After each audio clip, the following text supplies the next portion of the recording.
will say this portal to explain why you are considered essential because of those those elective surgeries. I don't think that's the right venue to do it. That form is intended to actually to send to the governor's office so that he can start to determine. Okay, everyone, we are live on YouTube at this point. And because you are healthcare, for those of you that have logged in or just getting notification, we have in the background a conference call that's going on between the state association and our consultant, our political consultant, our governmental consultant. She's been answering some questions. We're gonna, I know most of you probably didn't hear that conference call, so we're gonna go over the details of it in a minute. We're gonna go totally live at 2 o'clock Eastern here. Stand by. Does everyone agree with that? Yes. Yes. It's Tina Marie again. I had one other question. If the city should come in and say, hey, we really do need your Surge Center, any guidance on what to tell the staff? We're closed at this point right now, but would it be on a voluntary basis? Because I know that that's what they're going to ask. Yeah. So the answer to that is we're going to have to find out as we go, right? So if the city comes in and says, look, we're going to need your ambulatory surgery center, the question is, okay, are you also going to need my staff? And the answer is probably going to be yes. So then what will probably happen is, and I don't know this for sure, but I'm going to just tell you how things operated when I was in the department, is you'll just kind of go forward and say, okay, are you going to be paying my staff or am I? And the answer is going to be, you just continue to pay your staff and then you'll get reimbursed. So this is when things get really tricky, and you've got to make sure that you're keeping a very, very good record of everything you're doing. During all these other emergencies, I can tell you, when people would call me, they would call the department and say, well, who's going to pay for them? I'm like, I don't care who pays for them. Going live and Podbean in a few seconds and then we'll here. deal with it later. And that is what happens. You just got to make sure that you're keeping really good track of it. I know that doesn't, I think then the next step would be also talking to possibly what is your insurance look like, your liability, I mean, and also kind of running it by your corporate attorney. We are live on Podbean also. We're at 10 minutes before air. That's kind of where I think things are going to go. For those who have joined us, this is John Goehle with the ASC Podcast with John Goehle. In the background, you are listening to a conference call that is occurring right now with the New York State Association and our governmental consultant. We will recap all of the stuff that she's been talking about when we're ready to go live. Speak to your, look to your insurance, your liability insurance during this, because we're going to be liable. For my staff, those that don't want to be on the YouTube feed, you might want to cut your video feed. Okay, thank you. Hi, I have a question. We're calling from upstate New York. It's Kayla and Kelly from Specialty Surgery Center. We decided last night that we were going to close as of today for the next 2 weeks and then reassess. As of now, obviously, it's down. Why did she go away? But she's still on yours. It's just a delay. What we're doing for getting the mail, paying the bills, we kind of planned on still the two of us. These are on potentially manage. That's what's going, and doing what we needed. Okay, I thought it was just that. It's all this will go on YouTube. That kind of Yeah. thing. Good, because I was better on that side. Not 100% of staff. Yeah. In Rome, Judy. that's what we're doing. So they authorize administrative staff to stay on to do things like that, as well as my accounts payable is working Do they see our chats? working offline. She can get the bills paid to continue moving forward. And then we have a very small billing department that continues. She has her own department, so she's working from home as well to help with that, getting that done.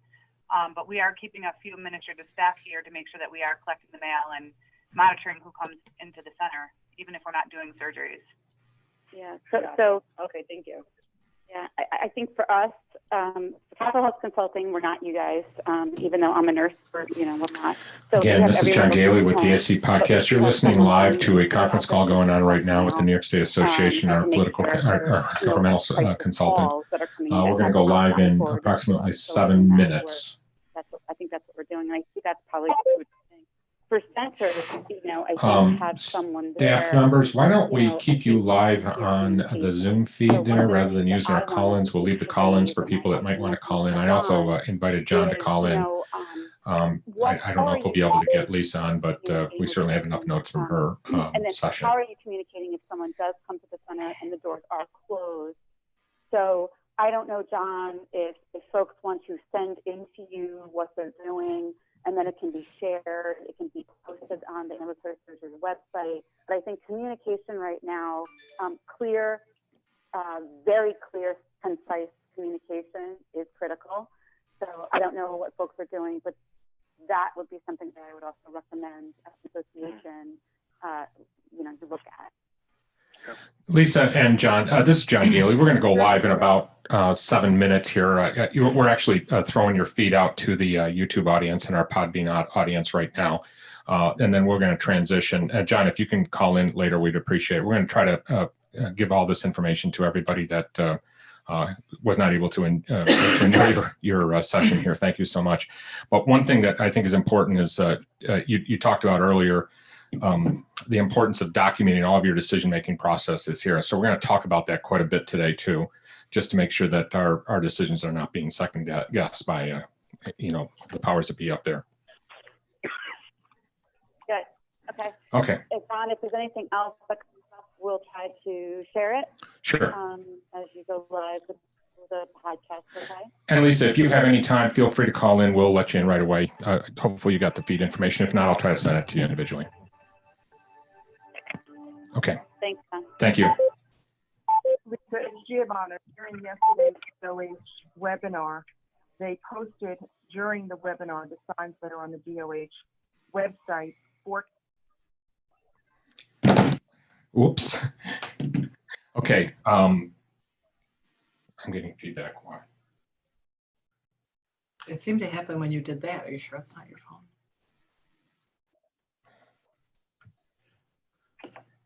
Oh. Hang on.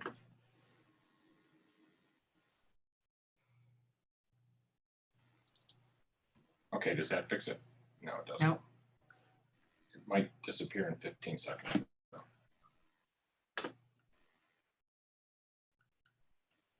I'm muted. Okay, how about now? Darn it. Are you? Everybody's muted?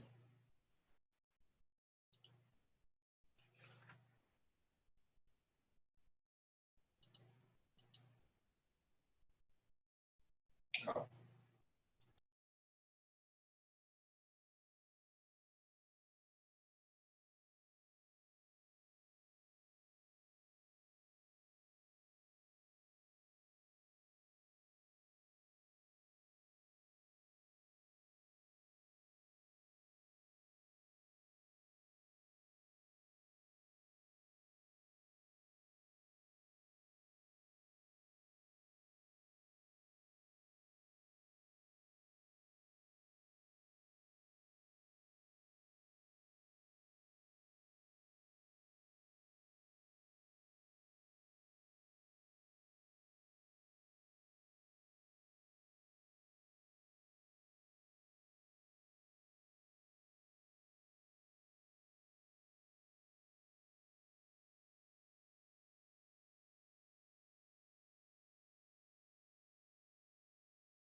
Okay, staff, can you hear me now?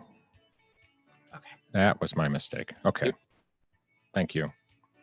I was just saying, please look at your script. We are about 1 minute from live. So look at your script. A lot of that information is what we pushed out this morning. So we're going to use the, sorry for the technical side of this, everyone. We're going to be using our Zoom session in order to feed your wonderful voices to all the feeds. So we're not necessarily going to be using the call-in feature on Podbean for our staff.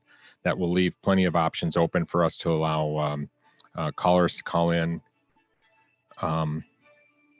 as well as for John to come on. John indicated that he'll come on at some point. John, if you are on, or if you can come on, call in anytime and I'll let you in. So again, my question to my staff is everybody ready? And we can't, I know people on the podcast are wondering how we're asking people to nod, but we have them on our screen here. So we are at live. Sue, can you do we have it? Yeah. Episode 95? No, we're at 96. We're 96. We've had too many lately. Okay. Where did the script go? The script is empty. No, here. I've got it here. Oh, there it is. I'm sorry. Okay. We apologize. It's just the wrong date, time. Wrong date and wrong. That's okay. Okay. Want me to go ahead? Go ahead. Okay. Welcome to episode 96 of the ASC Podcast with John Goehle for March 20th, 2020. We're recording live from our studio in Spencerport, New York. We would like to thank our sponsors, Ambulatory Healthcare Strategies. Yeah. It was all moving around on me. We would like to thank our sponsors, Ambulatory Healthcare Strategies, Surgical Information Systems, and Encompass Healthcare Data Solutions. And we do have one more new sponsor. It's not in the script. It's BHG Funding, joined us yesterday. Okay, and BHG Funding. For more information about our sponsors, please visit our website. This is Sue Cronkite, Chief Researcher for ASC Podcast and Senior Nurse Consultant for Ambulatory Healthcare Strategies, and I'm with John Goehle, who's recognized as one of the nation's leading experts in the ambulatory surgery industry. And joining us remotely from Rochester, New York, Jana Alvarez, Senior Nurse Consultant with AHS, Alex Borneman, Director of Operations with AHS, and Judy D'Ambrosio, Director of Educational Services with AHS. From Cape Cod, Massachusetts, Laurie Rodricks, Director of Clinical Services for AHS, and from Atlanta, Georgia, Zach Kalaridis, Financial Consultant with AHS. And Ann Geyer is also available online, so she's standing by in case we have some questions for her. This is we're just kind of going off the cuff right now. So the reason we're live, even though we had hoped not to go live today, is because the governor went on at 11 o'clock today and issued an executive order. Basically, the order indicated that that 100% of the businesses in the state of New York are to shut down, with some exceptions. At this point, those exceptions are being defined, but healthcare is one of those exceptions. The issue is going to be that at the same time that he issued this order, he indicated that all non-elective surgery should be stopped. We have asked for more specific guidance, and it will be forthcoming again, our governmental consultants, the New York State Association, all have been asking for guidance on this. So I'll give you some of my feelings in a bit. The biggest issue that the Department of Health is working through right now is trying to find ways to expand surge capacity. In other words, trying to convince, and what we're trying to do is we're trying to convince the healthcare industry that ASCs are here to take what the hospitals need to stop doing. So as we go into this shutdown, or as we start trying to figure out ways to increase the capacity of the hospitals to do those things that are directly related to taking care of patients that have that have been affected by COVID-19, we hope to that we'll be able to take off all of those responsibilities that the hospital has for doing cases that could be done in a surgery center. So I want to emphasize here. So a big question was asked of me minutes after that conference call, or I'm sorry, after that the governor's announcement is, should I shut down? And in talking to a number of our clients, including some of our orthopedic centers, the doctors pointed out how they might sound like they're elective procedures, but there are some ramifications for, not shutting down those types of cases. So here's our best advice right now, is that we as physicians should be the ones that are making decisions about what cases are elective versus non-elective. But we need to make sure that we're not pushing the limits on that. So, I mean, if like plastic surgery, let's face it, most of the plastic surgery, breast augmentations, for example, at this point, I think we can all agree, perhaps, maybe not, but perhaps that's an elective procedure. And I want you to, I do have somebody calling in. Hang on one second. And I think we have to be very careful that we don't overstep our. You want to be sure that that we come off as authorities to make that decision, whereas if you're not making good decisions, somebody else may take over that. That's right. That's exactly right. We have spent a lot of time providing information for you as to how to document any decision you make. It is extremely important that you document in board meetings what the decision-making process was. And again, on our website, we have forms that can help you do that. So you need to hold an emergency board meeting. We've done 4 today alone. Document those meeting the decisions that were made in that meeting. And Lisa's online. Hang on one second, Lisa. I'm going to let you in. Hi, Lisa. Thanks for joining us. Hi, John. So we were just talking about some of those decision-making processes that we need to go through. So documentation of your decision. Can you handle some of those? Documenting documenting those decisions in your governing body minutes. Using one of the forms that we've put on the website to document every single decision that every case that you decide to do and if decided is not elective is absolutely critical at this point. The governor has indicated that there are going to be civil penalties and perhaps even shutdown orders by the state if they feel that you have not made the right decision. Now, we do feel like healthcare has been is one of those areas that's exempt, but again, it's not a blanket exemption, because they have also at the same time said that that you should not be doing elective procedures. I have a whole bunch of questions. Mm-hmm. Let's try to take some of them one at a time. Go, Sue. Okay. So Christina wanted to know, what is elective versus emergent? And again, those decisions are at this point being made by the physician. Let the physician determine what he determines is what he feels is elective versus emergent. And having a lot to do with how serious would be a postponement, how right. They will, how the long-term effect would be. And that kind of thing. She's also wondering about, what about urology procedures, which is probably the same type of thing. I would say the same answer. And yeah. I think that it probably was urology more so than that particular center also does eye cases. Urology more so than probably eyes, unless you're talking about retina procedures, are probably more likely to be not elective. Sorry, I have just a piece of that, John. Sure, go, please. So when we just finished a conference call with the ambulatory surgery centers for New York State, we said, can you not do a procedure? What does it mean if you don't do this procedure, there could be harm. Right. And I think if you really dive down into the weeds with that question, I think then you'll be following the intent of the governor. Right. Well said. And another question, which following up on that is, Stephanie wanted to know, what about GI? And I guess it's the same kind of thing. There may be some screenings that can be put off, but if somebody's having heavy bleeding or suspicion of a very serious disease, then you would probably be able to do it. So it's going to be just procedure by procedure based on the patient. And that's right. And I think when it comes to GI, now I heard Annie, and Annie, if you're on also, it might be interesting for you to call into. Annie is with Physicians Endoscopy, and I understand that Physicians Endoscopy is pretty much closing down many, if not all, of their sessions. We are getting tons of questions here. They want to know, do we need to restrict to urgent only by Sunday? And I believe that is what he's saying.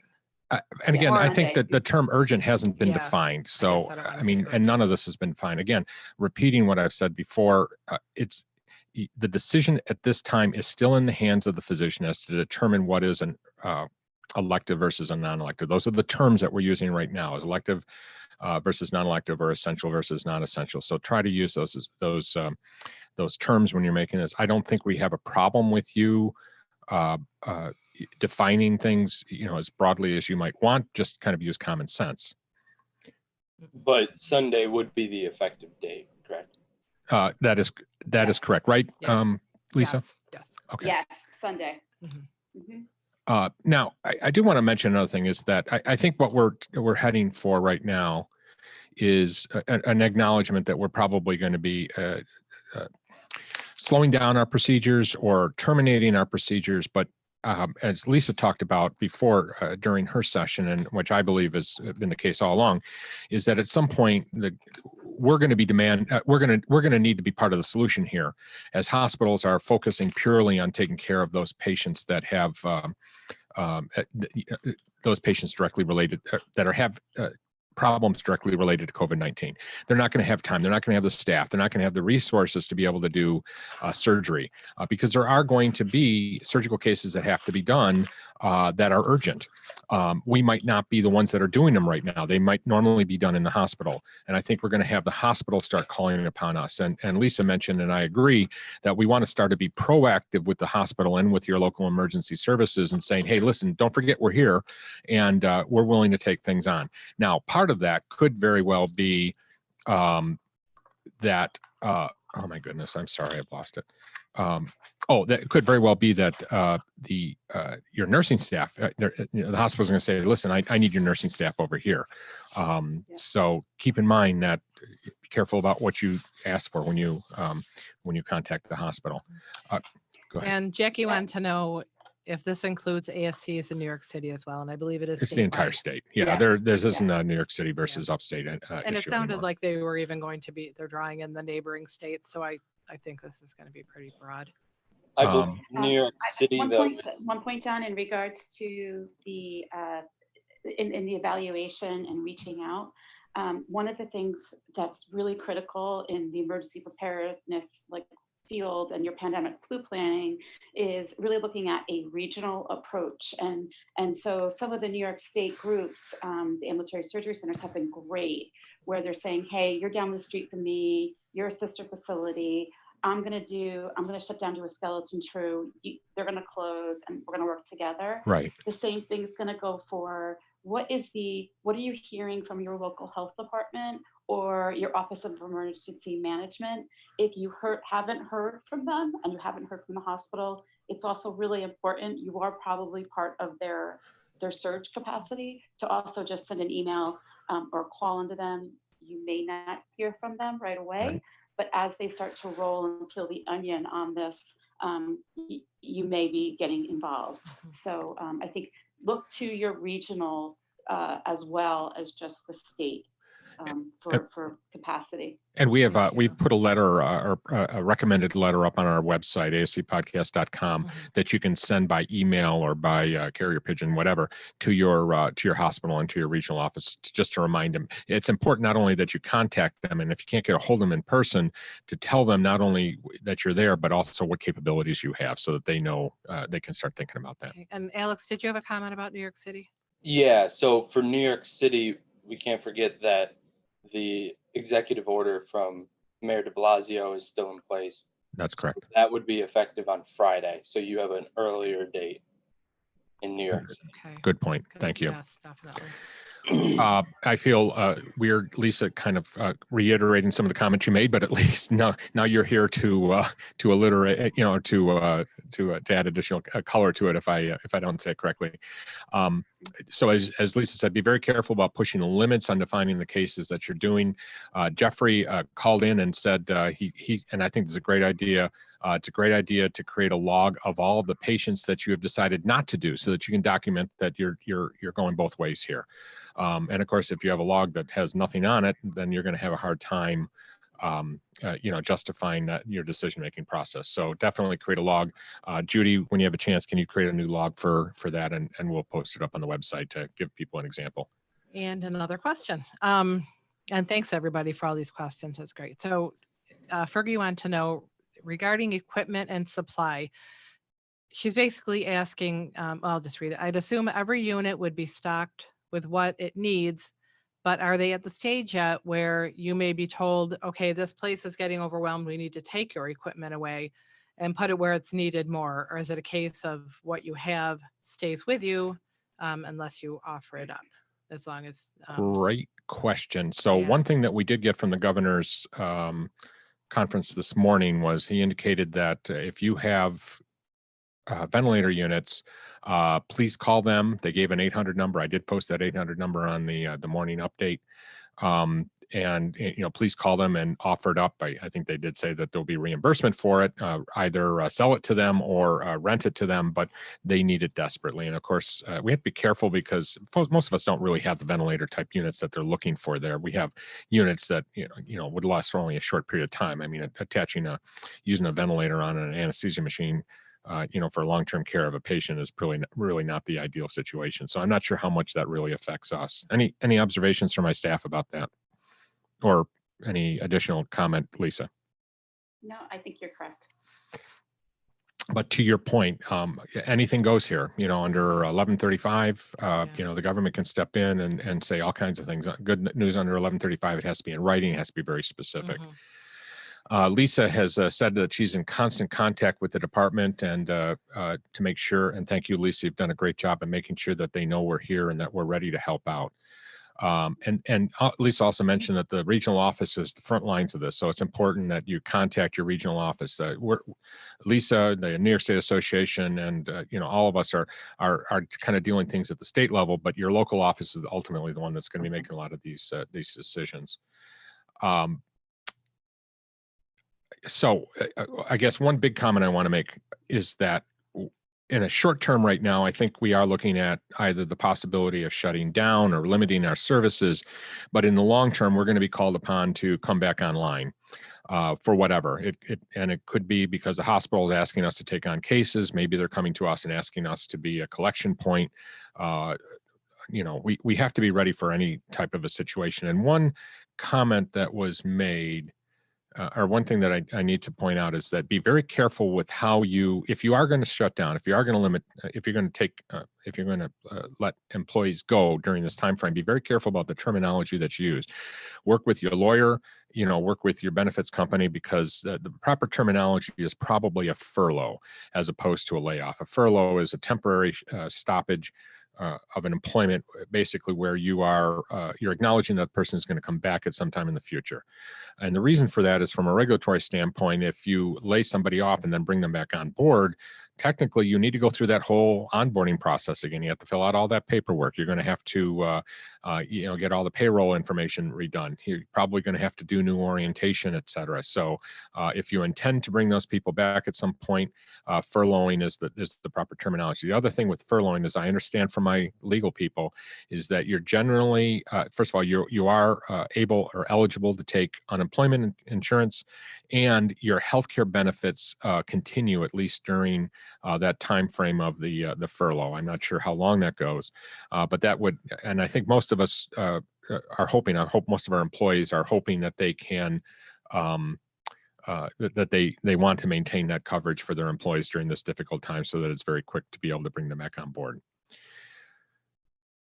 Should we have a review process on all cases by an MD specializing in that area? I think the question there is leading down to how are you going to, I'll state that I think what it comes down to is I don't know that you have to have multiple doctors making a determination as to whether it is elective or non-elective at this point, based on the most current information I have. So let's not overburden our process here. Let's recognize that doctors certainly should have the ability to make a determination on their own without having to consult other individuals. Other questions anywhere? Nope. Any other comments at this point as I check on my my notes? We have a huge audience here. Thank you. So if we have questions, and you've been sending them in, if somebody wants to call in and ask a question, feel free to do that. If you do call, sometimes if you text first, or if we don't have your name and we don't recognize your name, because last time spam. last time we did this, we got some people that we didn't really want to have on the air. So sorry about that. Okay, while we're waiting for questions, go ahead. We just got one. Let's see. I just want to read through it quick. I know it's not ideal, but field hospitals are very possible and will most likely happen. But maybe prepared to go to one, and then you have your team that you work with that may need to follow. Then you may arrive and not have the right conditions or tools to work with. Can you turn it down, or are you obligated? I guess if you're called into emergency service and you're not comfortable with what you're doing or where you're going, can you turn that down? Yeah, I mean, they can't force you. I mean, they can take over your place, your operation, but they can't force you as an individual to do things that, are outside of your scope or you're not comfortable with, or where you feel you can't do. And they are looking for people to go work in hospitals, or, either come back from retirement or go there if your center is closed. But again, that's something you've got to sort of volunteer for. I've used this term before, the highest and best use. That's one thing that we have to remember here is when we've been talking about the possibility of our centers being turned into places where patients are taken care of as an intensive care unit, we're really not the ideal solution for that. The Army Corps of Engineers is looking for old hospitals that they're reactivating, military bases. I believe old hotels are being reactivated. I can't remember all the things that are on that list. It was a huge list. Schools, colleges. They're going to want to be able to concentrate people in a very in a large area where you can concentrate all of your nurses. They're going to want to manage 150 surgery centers. I think our highest and best use is going to be taking on those surgical cases, maybe collection units and things like that.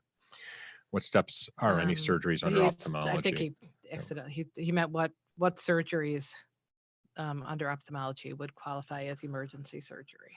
And again, I don't know if it's emergency surgery or maybe again, it's elective versus non-elective. And I think, in my view, having run an eye surgery center in the past, I can't imagine anybody questioning you about doing retina procedures, for example, because the danger there is quite imminent, or somebody that has endophthalmitis. I think cataract surgery, I don't know. I mean, personally, I feel that that's it's not elective, but it's something that can be postponed into the future. If delaying something will really negatively affect your sight, it's not that if you do it in 2 months from now, there'll be a worse outcome or risk. Right. Somebody just mentioned glaucoma surgery, for example. I believe that would be important also to relieve the pressure on the eye, if I remember my eye surgery days. Yes, thank you. Other questions? Let me see. We are oculoplastic. We have decided malignancy, active infection, and vision threatening or potential blinding condition. I agree. That sounds right. Yeah. Yes. Anything related to cancer in general, something that you can do in order to stop the spread or the increase in the danger to the patient? I don't know that term. I can't pronounce it. Sue? Anisometropia patients. I guess I can't pronounce it either. Does any of my staff? Anisometropia patients. Might be helpful. And might not be off balance after. No. Okay, I don't know. I don't think it's okay. Ann Geyer, if you can call in, you might help too. Just as some of these questions come up, especially these procedures that I can't pronounce. The one you can't pronounce, it's when two eyes have unequal reactive power. So I guess one is myopic, one is dioptic. So that's what that means. Okay. And then she said off balance after first cataract. So maybe she's saying then that was a. And you're on also. I am on. Thank you. Welcome. Ann is from another state. Thank you, Mary. She's saying. So I guess what would be our thought on that? They're needing a second procedure to kind of fix a problem that Mary, can you call in?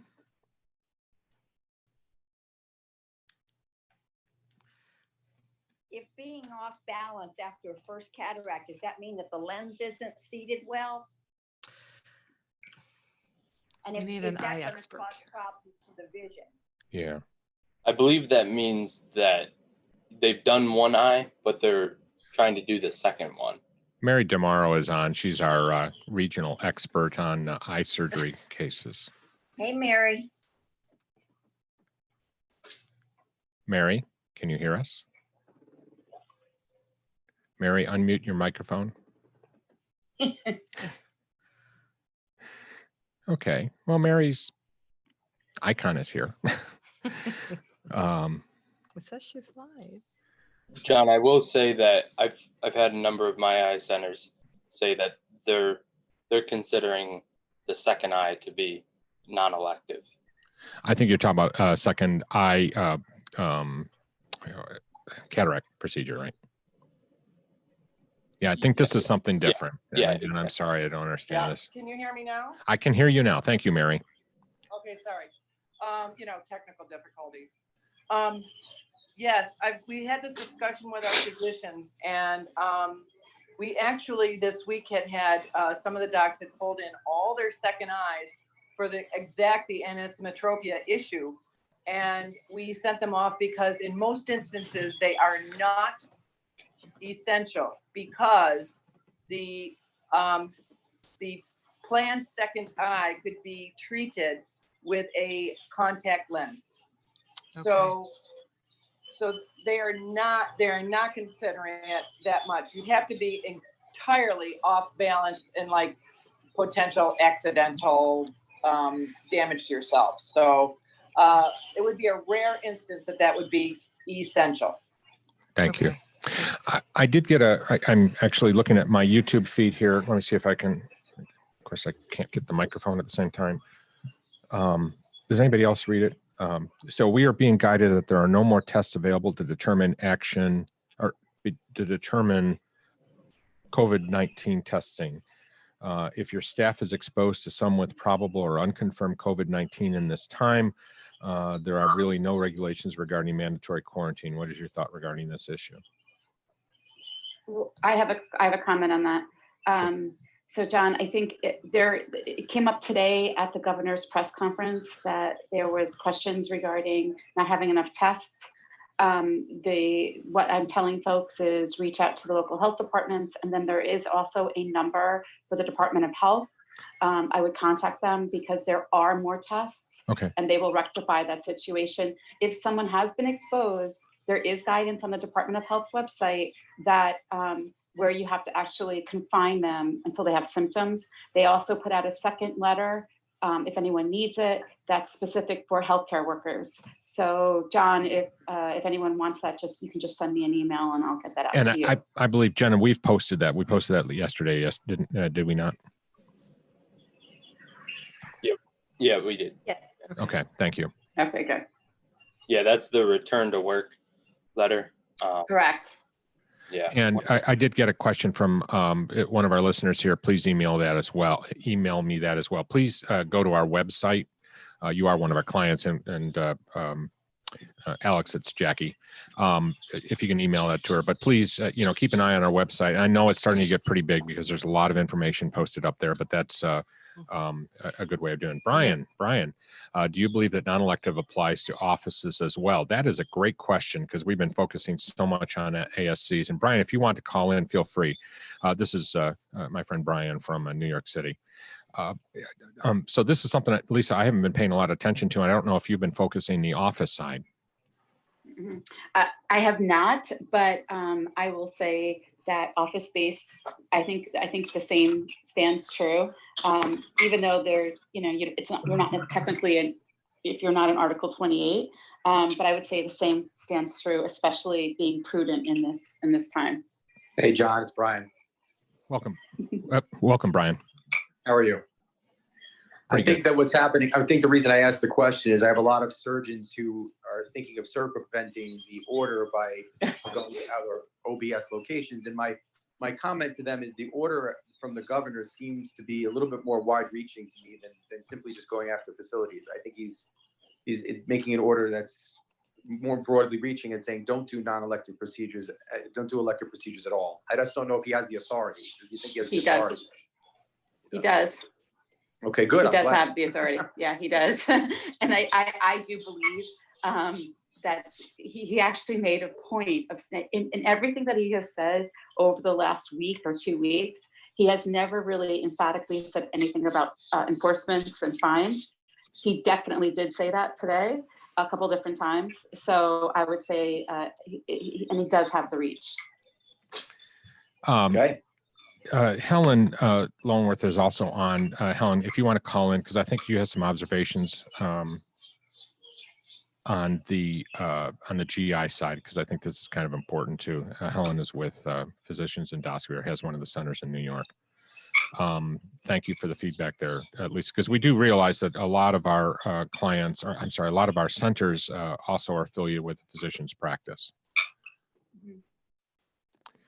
Okay, Ann went offline, and I did. Okay, any question? Brian, any other observations, especially from that standpoint? No, I think from the GI side, we've been making our physicians understand that they really have to push off anything that's not even urgent to a later date. Most of them are complying. Some of them are difficult, but they seem to be getting it. From our ophthalmology center in Brooklyn, just like the previous person mentioned, we have been unable to make a case for cataract surgery for the most part to be anything but elective. We're probably going to try and maintain a reduced schedule for surgery, more like glaucoma-based surgery. We don't do retina, but there are cases of glaucoma that do need to be done. Other than that, we're probably going to be shut down for the most part. And preparing for whatever might happen in the future with regard to the highest and best use of your facility moving forward. Yeah, I mean, we in our endoscopy center, we don't have any ventilators clearly, but I think I think the center itself is geared towards. It certainly could handle some capacity if they wanted to take over. You've seen the center. The one in Brooklyn, we do have 3 ventilators. I don't think they're good for long-term use. We did reach out to hospitals and offered it to them, and believe it or not, they weren't interested. And they finally did call us today, so they probably are interested, but that was after the governor's order, because I think they realized that the governor's making a reach, trying to grab all the ventilators. They might as well take them before he gets his hands on them. Okay. So we have a bunch of things that as we're waiting for questions, and please, any questions you have, send it to us in whatever way. We'll answer it as we go along. Oh, here it is. Do we need to report under night ports if we are not closing but only doing urgent cases? The answer to that, to the best of my understanding, well, it is no. You do not have to report to night ports unless you're actually shutting down. Though, Jenna, actually, you read something into the night ports reporting that might actually change that, right? I thought that was Alex. Oh, Alex. Yeah. So if you're changing your operations in any way due to the emergency, you should be reporting to night ports. However, since this is a developing situation and we don't want everyone reporting multiple times for the same emergency, we recommend that it's best to wait till the end of the emergency for anybody that isn't actually shutting down to report. So that way you get the full extent of the emergency that you're actually reporting. Right. And I don't think at this point, given that that night ports barely reports anything back to us anyway, in general, I don't think anybody's going to be spending a lot of time looking at that. I think the only comment I'd make there, though, if I were at the Department of Health right now, I'd be probably looking to night ports to be able to determine who has shut down already. So that might, Lisa, to that point, be a good source of information as places start going offline. Right. Any other questions? Okay, we'll continue to monitor that. I did want to, as you start making decisions about what you're going to do, in other words, what if you're going to furlough employees, lay them off, keep them on the payroll but tell them not to come in, here's some things that you need to be thinking about. Employees that must need to remain employed. Obviously, you're going to have somebody at the very high levels in the organization. You can't furlough your administrator and expect them to continue doing some type of work for your operation, because the minute you give a phone call to them, they're no longer on furlough. So you're going to have to maintain some very base level operations, including the ability to respond to whatever comes from the government or local hospital.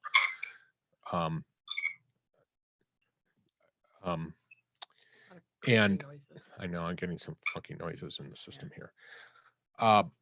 So they might not need to be employed full time, but they're going to have to be available. So consider who you're also going to need to to continue to pay the bills, because those bills, some of them are still going to have to be paid. You're going to want to still collect money because that's going to be important. So maybe your billing staff and your follow-up staff will have to stay online to do that. John, can I jump in for a second? Yeah, please do. With the order that he just gave of 100% of personnel need to be off-site. I know that he's exempted healthcare. What about the administrative offices that are not technically healthcare? I mean, like, for example, I have inventory people.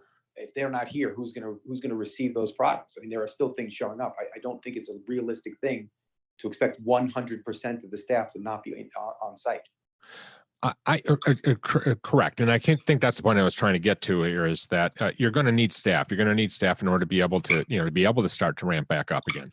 I would consider something like supplying the organization in the anticipation that you're going to have to start operations again at some point to be critical. And again, documenting all of these things is extremely important part of this process here. Make sure that you document your decision-making process and put it in writing. And Brian, the governing body minutes, I'm sure your governing body is meeting, constantly right now. And documenting that in those minutes will be very helpful. I can't stress enough the importance of, having a good documentation trail, especially, and there's a potential in the future that we're going to be reimbursed for some of these things that we're doing here, as Lisa has pointed out. So making sure you're maintaining good information in that regard would be helpful. So yes, to that point, I think people in the materials management, even purchasing right now, is extremely important. And we did have some good ideas. Was it just yesterday? The days are running into each other. When we said what to do if somebody does have to spend time at your center, and there's no patients, what to do, how to keep them busy. We have posted a lot of information about activities that you can be doing during this, I use the term loosely, downtime. And for new people, it's ascpodcast.com. And thank you. Just look through that. And is that somebody that needs to mute? I don't know. We have a frog-like sound coming on board. I'm not quite sure who it is. I don't know if it's in our system, but if somebody's not talking, if they mute. Or if there is a frog online, please log off. Here's Judy with her little wooded background there. Sorry, I guess everybody can't see it must be somebody. It must be either Lisa or Brian, because all the I'll drop off. Okay, or mute. Yeah. Okay. Thanks a lot, Brian. Thank you. Any other? So, are there any questions for Lisa while she's online here? And I thank you so much for your time, Lisa. This has been extremely generous. Oh, it was Brian. Brian must have had a frog there. Any questions for Lisa? Okay, feel free to stay online, Lisa. I did want to start talking about what are you going to do. In other words, before you start working from home, there's a whole list of things that you should be considering. Obviously take materials with you to be able to manage your board minutes, because you're going to be doing board meetings, offline. The board is going to have to be making these decisions about starting up again. You might want to run your committee and your staff meetings remotely. Again, anybody then furlough that you invite to one of these meetings, you're going to have to pay them for that. This can be on paper or electronic. Consider saving documents electronically on a password protected and preferably encrypted laptop. So before you leave, take as much information as you can, put it onto a laptop. If you are a client of AHS, you already have an extranet, most likely, which we use through Dropbox, which is HIPAA compliant, to organize all of your materials remotely. You should also include, other great suggestions. Our team did some brainstorming this morning to think about all those things you need to take, and this is posted on the website.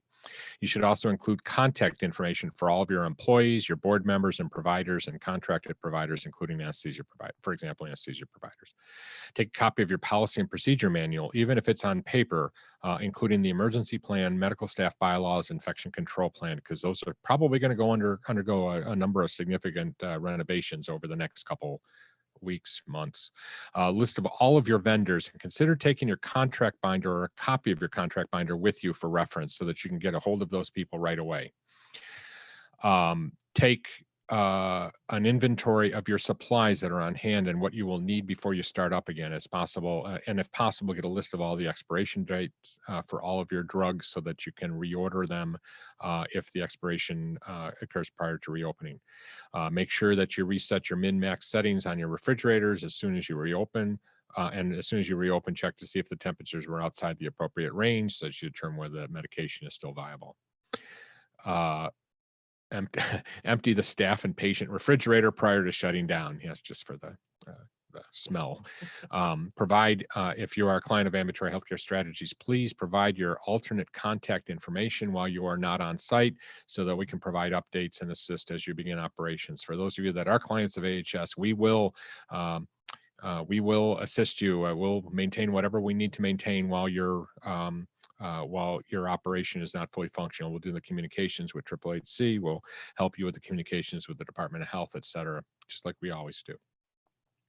Again, for AHS clients, work with your with AHS to scan or copy any additional documents that you might need while you're working remotely. Alex and John, that's me, are the access rights administrators, so we can lock down specific folders so not everybody has access to it. Make sure all of your supplies are off the floor in the event of flooding. Who knows what's going to happen while you're not on site? So, I mean, you should be doing this anyway. They shouldn't be on the floor, but it's a good double check just to walk through your facility and make sure everything is safe. Unplug all unused equipment and obviously keep your file servers on so that you can access them, and make sure that they continue to be backed up. Reach out to your pharmacy consultant about how to handle refrigerated drugs. Reach out to your vendors of frozen allografts to inquire about how to maintain them during the extended period of shutdown. Consider forwarding company mail to a designated person during the shutdown.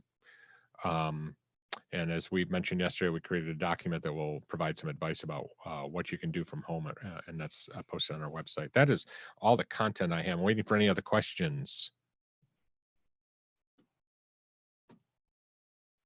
Any comments from our staff? Anything that I've forgotten to talk about? Okay, go for it. Press conference, did you go through all of that stuff? Yeah, so I did take some notes from the press conference. Let me just see.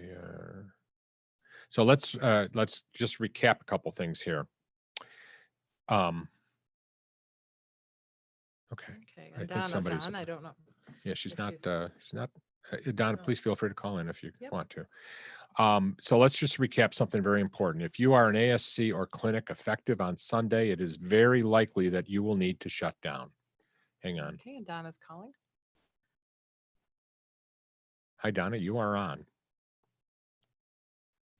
You might want to unmute yourself, Donna. So as I was saying, as I'm waiting for Donna to connect, if you are a New York City or a New York State ambulatory surgery center or clinic effective on Sunday, it is very likely that you will need to shut down by Sunday. There are civil penalties for failure to follow the state's mandate. If you stay open, you will need to make sure that you can fully justify your decision and that the cases you are doing are critical to the patients. That means documenting in your board minutes the decision that you made, the types of cases you expect to do.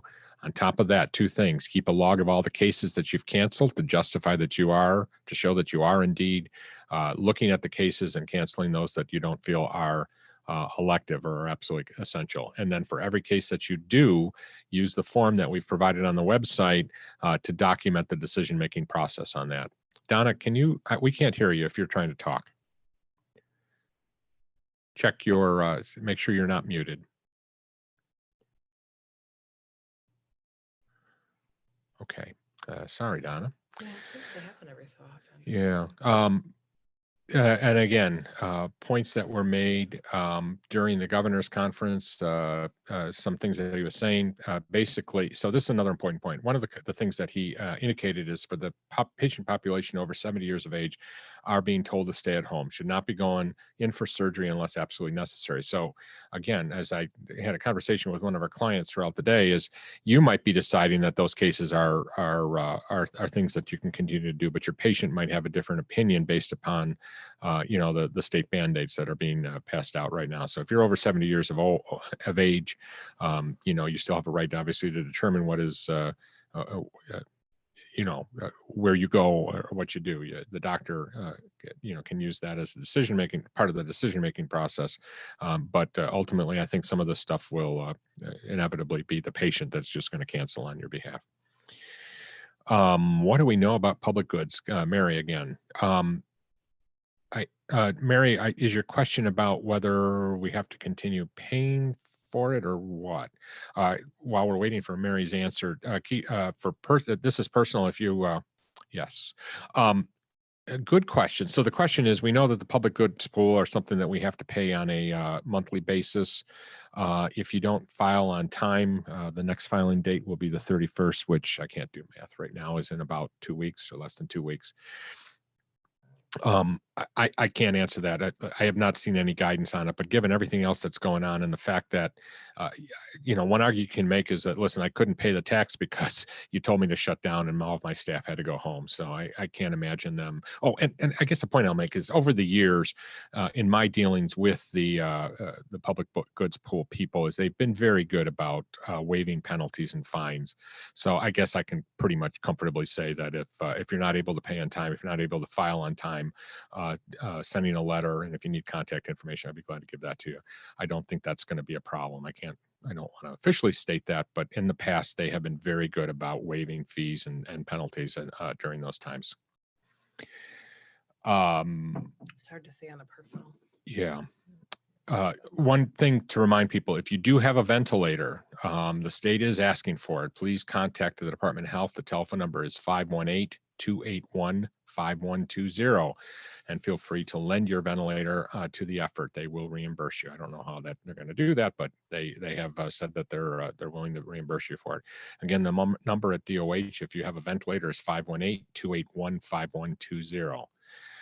The governor is telling everybody to remain indoors to the greatest extent to protect the health of protect your health. Again, reiterating, hospitals have been ordered next week statewide to cease non-essential surgery.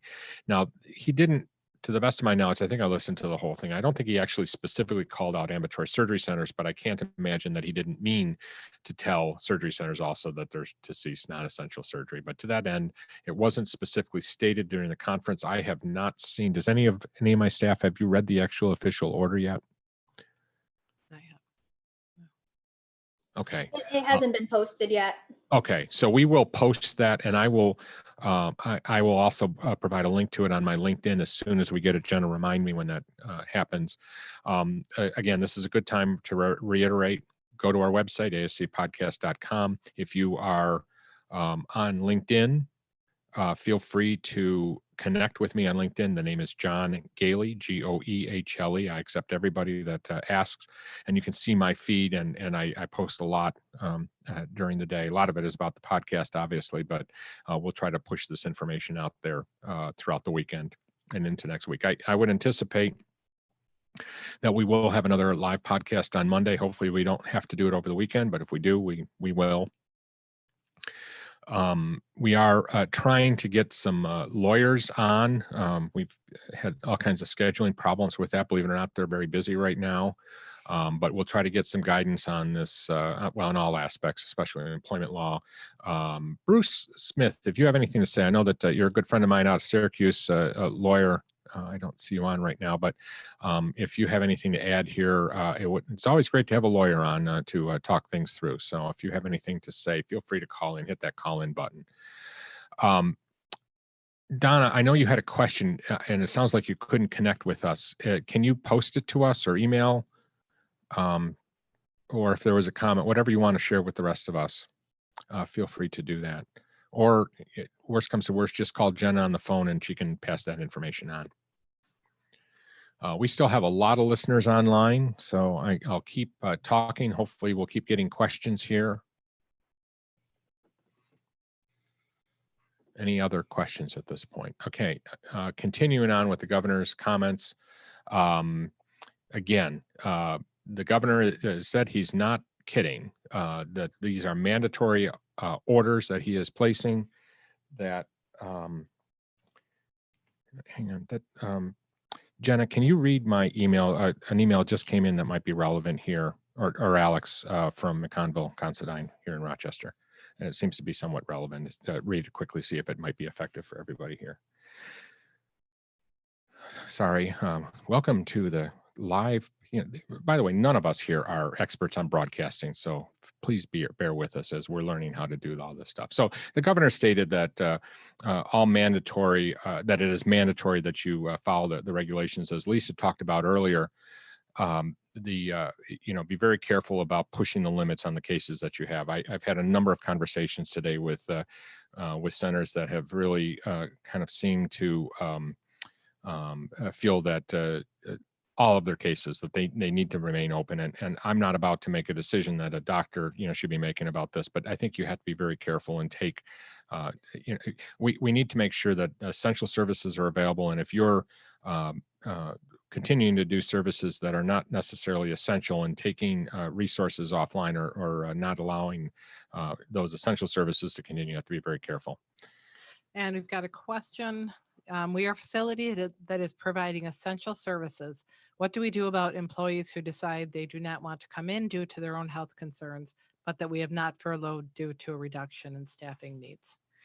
So this particular facility is providing a service that I think is justifiable in being essential, but they're experienced a situation. They are one of our clients that their employees, I believe, are starting to say that they don't want to come in because they're concerned about the health consequences of it. And they have not furloughed those individuals. So if you have not furloughed those individuals, if you have not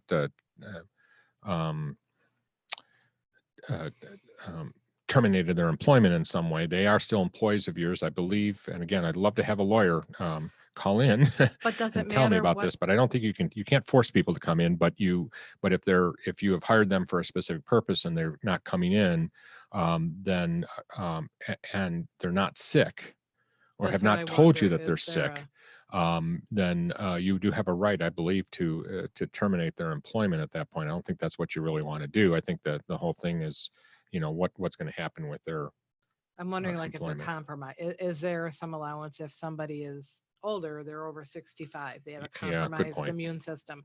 I think some allowances may be made for something like that. I would certainly encourage you at home to loosely interpret your sick policy, your PTO policy, et cetera. Go ahead, Lori. I see you waving. Yeah, I would agree with that, John. And perhaps you could put them in a situation that they would feel more comfortable. And, I wouldn't make it known to all the employees, but if you have a valued employee that is able to come in, but is afraid of, let's pretend, patient care, but they're excellent on the phone and can do your assessments, then maybe you want to assign them that task.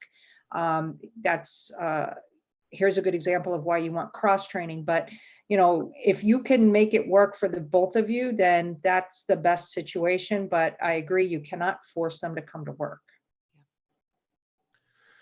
And there's a lot going on with regard to the employment situation, unemployment insurance or unemployment, short-term disability, et cetera, more than we can talk about in a podcast like this. And again, that's something I want to get a lawyer on to talk about. I thought I had one this morning that fell through, but we definitely will want to, somebody waving at me. Unfortunately, I have, okay. Hang on, let me just put this in another screen. There we go. So any advice that we can get, anybody that has information in this regard, we'll try to get on the not only on the air but also on our website here. A lot of that is going to continue to evolve as time goes on. Again, I know I'm repeating myself, but I want to give plenty of opportunity. Our listenership really hasn't dropped that much, so I'm assuming people are still listening. I did hear from Donna. Okay, go for it. Okay, well, she wants to confirm that you believe that they can continue to do urgent cases as long as they can prove urgency. And there's actually another email from her a little bit before, because after they released the first executive order requiring people to go down to 75%, let me get this right, the New York State Empire State Development Corporation issued guidance regarding what essential services are, and they do have like the first one is essential healthcare operations, and they have a list, and unfortunately ASCs are not on it, but it doesn't say limited to, it just says essential healthcare operations including, and then they have laboratories, hospitals, walk-in facilities, vet clinics, elder care, home health workers, doctor and dentist offices, nursing homes, medical equipment providers. Okay. So I would assume if a doctor's office can stay open and continue to do procedures, ASC, again, it's essential procedures only. Yeah. So again, to that point, again, I know people have been bouncing on and off. At this point, we do believe that you can remain open if you provide, if you have fully documented the reasons and the types of cases you're going to take on board. So there's 3 things you need to do. Number 1, hold a board meeting and make a decision as to what types of cases you'll continue doing and whether you're going to stay open or not. Document this in the minutes of your board meeting. If you need help with this, we've given some recommended policies on our website, ascpodcast.com. If you're a client of Ambulatory Healthcare Strategies, we are writing those minutes for you. If you want to become a client of Ambulatory Healthcare Strategies, call me and we'll help you through that whole process. That's number 1. Number 2, keep a log of all the cases that you're canceling because you've determined that they are not urgent, that they're not elective. That way you can justify the fact that you're not just globally taking any case that you can get. And then third, for every case that you are doing that you've considered essential, fill out a form. Again, we've provided that on the website. For every single situation in which you have done that case, to justify that, and document it in 2 ways. Document it in the patient's file, and then keep you a copy of that. I think we agreed, like, just create a binder and throw all of those in there. Eventually, you're going to want to have a log of that. Did I miss anything, staff? This last question, though, had reminded me, the one that we just answered about furloughing employees that didn't want to come in because their own health needs. That's, again, I think we've talked about it a couple times, but, start talking to your staff, or just what you know about them, whether there's people that would be willing to leave when you start cutting down your staff, if you get to pick and choose who might be more concerned, who has kids at home, Right. who has elderly people they're living with, so that the people that are staying are comfortable staying, and that the people that really are having a difficult time coming to work because of other needs caused by this are able to go home, just to make good decisions. You make another good point too, or something that just comes to mind, is that as you're starting to make decisions about who to furlough, you might want to ask for volunteers. I never thought about this, but you're going to have staff that probably are working in the hospital already that might say, listen, I'm needed at the hospital. I as much as I love working in the surgery center and you are the greatest, right now, you want that cross-contamination, right, honestly. exactly. Yeah, right now I think my best use is in the hospital. So, feel free to reach out, as you start making some of these very tough decisions as to who to furlough. The people that are going to have a harder time finding a job during this time are going to be our non-healthcare professional. I think nurses won't have any particular problem, but the non-healthcare professionals will have a tough time. So any of those that we can keep employed, by sending the other ones off. But I got to emphasize again, I do believe that this is probably in many cases a temporary situation. We might be shutting down, and what's happening in the background is the local hospital, the government is thinking about all those additional resources that they're going to need out there, and they might be coming to us within a week or 2 weeks or a month, and then asking us to ramp up our services again, and they'll be very specific about what we need to do. So it's extremely important that we don't shut everything down. I don't think you should be laying people off, because ramping back up is going to be very difficult. Try to do that furlough.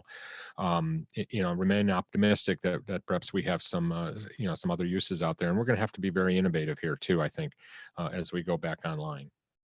Any other comments?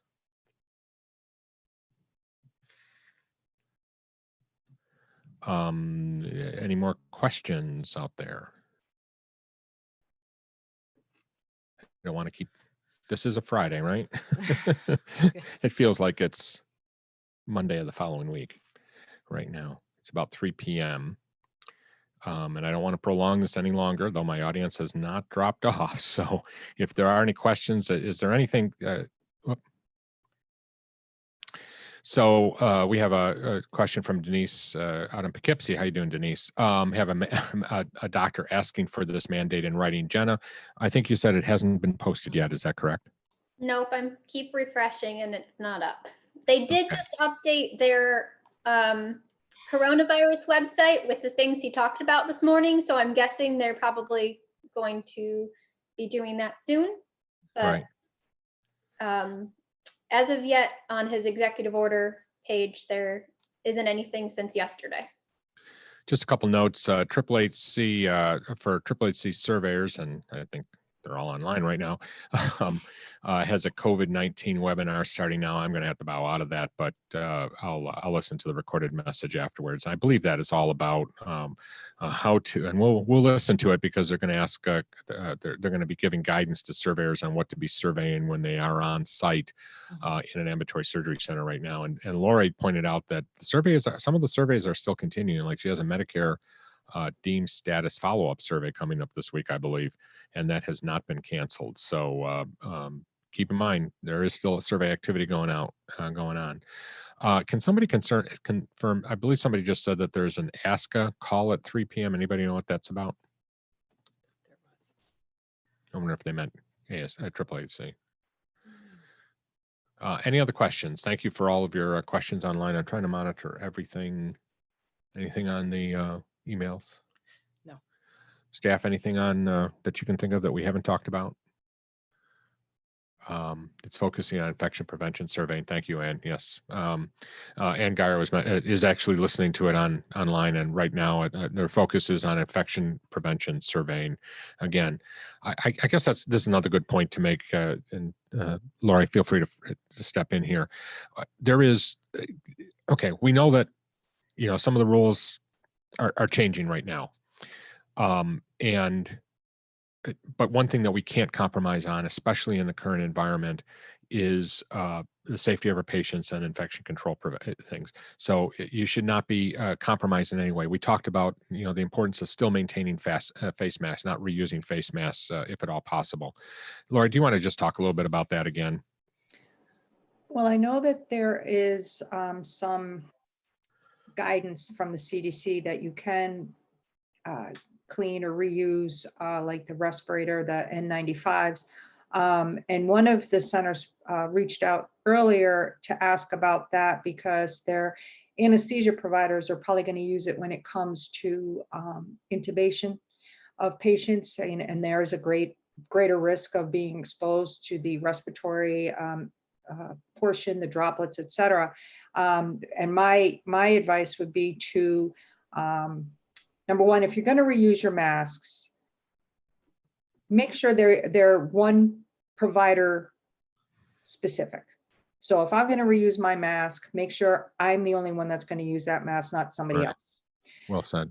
Number two, if I'm going to reuse the mask, then put a surgical mask over that. And then that will help prevent any contamination of the N95 mask during the process to which you would be at a greater risk of exposure.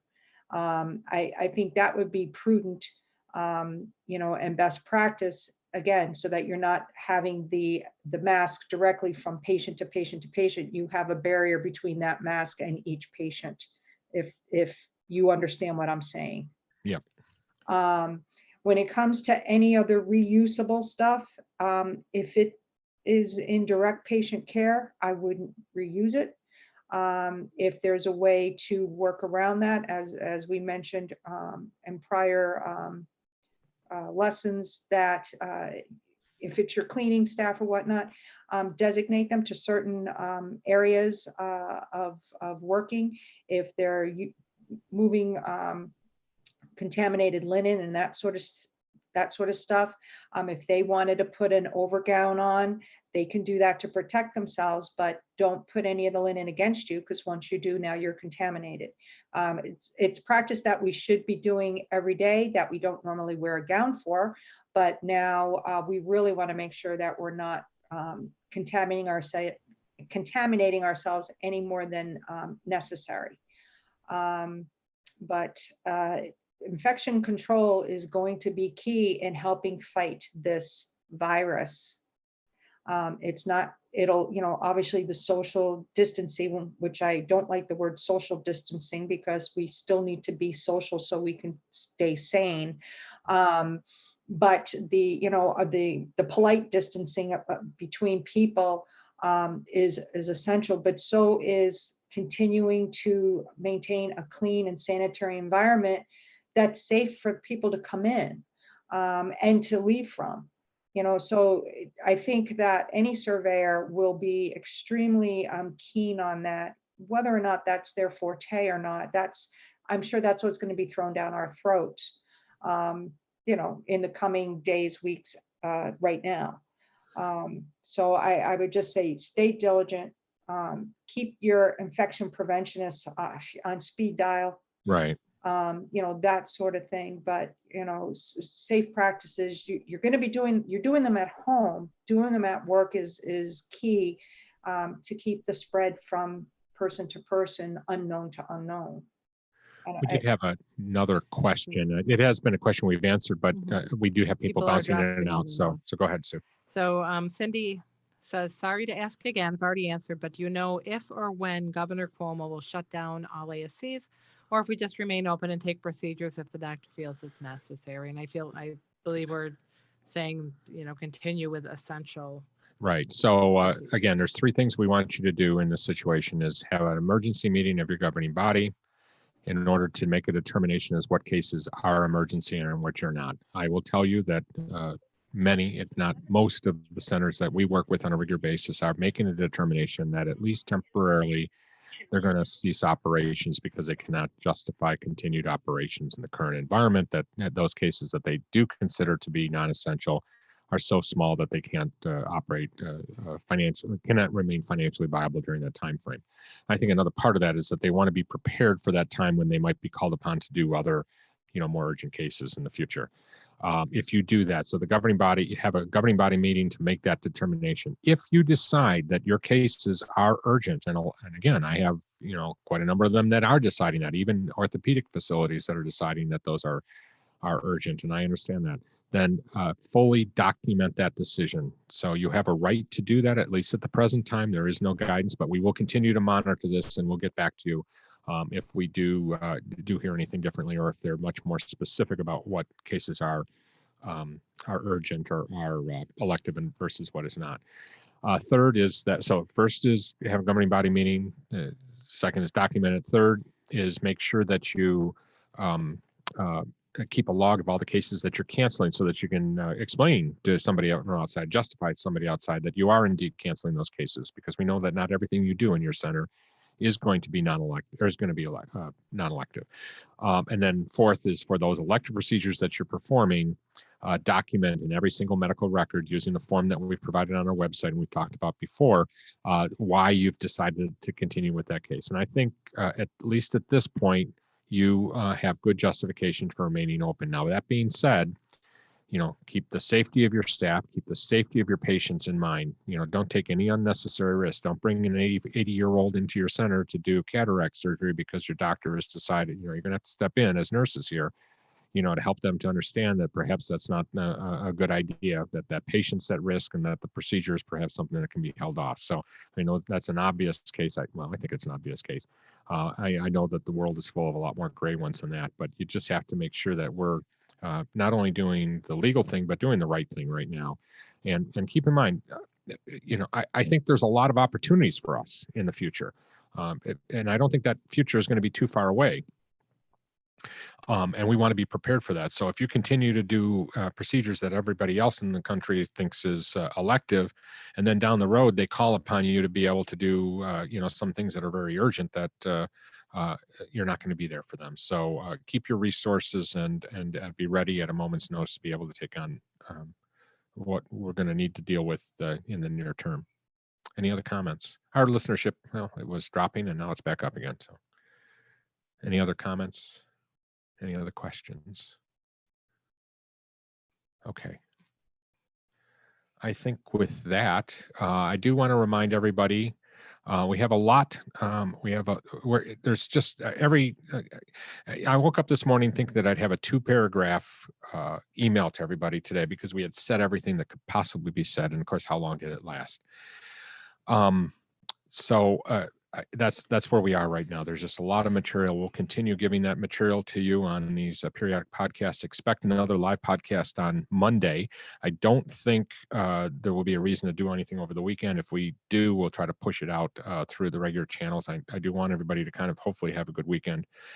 But be prepared for another podcast on Monday. We are also working very diligently right now and coming up with some opportunities to kind of get some education during during this downtime here so that we can get everybody up and running and fully ready to go operation. A big part of what we're going to be doing over the next week as a company with our clients is starting the transition process from what do you do if you shut down to how do you get prepared for opening up again, and how do you make sure that you're not that you're able to start up again or transition to whatever the government or the local hospital is going to want us to do. So that's something we'll be working on. We'll be, publishing information on the website to do that, working with our clients that we work with to help them through that process. Again, for those of you that are clients of Ambulatory Healthcare Strategies, we are here for you. We are working in the background. We are, we'll still be here while you are working from home. So don't forget to, obviously don't forget to use us. You're clearly doing that. Give us some guidance, but we do need to know your contact information, and we do need to know whether you've shut down or not. I think we are aware of that for the most part, but we have so many clients that it's been difficult to keep track of that. If you're not a client, you listen, we give a lot of information out there for free, and at this point, we're not worried about that. So if you still have questions, feel free to call me, 585-594-1167, and I'll try to help you through it. Just recognize that when the phone started ringing at 11:45 today, every one of my phones was ringing. I had to throw some at Sue so that she could answer some of the call, and then she was on her phone. It became very hectic, and I please don't take it personally if I didn't take your phone call. I was just trying to handle an awful lot at the same time, and that's why I really think the podcast has been very beneficial. We're reaching out not only to our own facilities, but clearly when I look at the list of people that are online, the vast majority of them are not clients of ours. So hopefully we're helpful with that.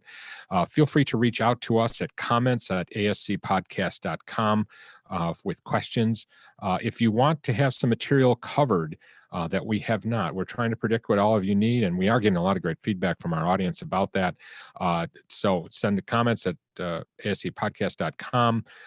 Link with me through LinkedIn. What do you call it? I keep calling it friend, but become a connection. Look for my name, John, John Goehle, Goehle, and you can find that. We also are on YouTube now. Same name, John Goehle there. You can see our live feed, so you can see all the behind the scenes stuff that's going on here, which is really exciting, as well as get all this content. With that, we do have to cover some legal things. So where is that? Oh, okay. Sorry about this. Well, that's it for this episode of the ASC Podcast with John Goehle. Join us again, and please consider becoming a patron by going to our website. And by the way, we've gotten a number of new patrons. Thank you very much. That helps pay the bills, and they are going up as we try to expand our reach here. So if you want to become a patron of the ASC Podcast with John Goehle, go to our website at ascpodcast.com and spread the word with your friends and people that you know about this podcast, and do us the honor of hitting the subscribe button. If you hit the subscribe button, you'll know when we go live at any time. You can do that in two ways. You can hit the subscribe button on the podcast, on any of the podcast apps, or you can go to YouTube, and whenever we go live on YouTube, we'll also be there. The sound editor for this episode is Susan Cronkite. Executive producer is John Goehle. Research assistance provided by Susan Cronkite, Jenna Alvarez, Judy D'Ambrosio, Alex Borneman, Zach Calritis, and Lori Rodericks. Music is provided by Media Sushi and Mike Noah. The ASC Podcast with John Goehle is hosted on Podbean and is available on all major podcast channels. This podcast is an educational and operational tool and is not intended to be a comprehensive resource for all rules, regulations, and standards that an ambulatory center must meet. The advice provided should not be considered as, nor does it constitute legal advice or opinion when reviewing specific situations involving legal and regulatory issues. Attorneys and other professionals should be consulted. This has been a production of Eden Group Development. All rights are reserved. We would like to thank our sponsors: Ambulatory Healthcare Strategies, Surgical Information Systems, and Encompass Healthcare Data Solutions. And as of yesterday, our newest sponsor is BHG Funding. For more information about our sponsors, please visit our website. If you're interested in advertising or sponsoring with the ASC Podcast with John Goehle, please email us at info@ascpodcast.com. We would love to hear your questions and comments, please email us at comments@ascpodcast.com. Have a great weekend, everyone. Talk to you on Monday.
I talked to your Barb. You got my email?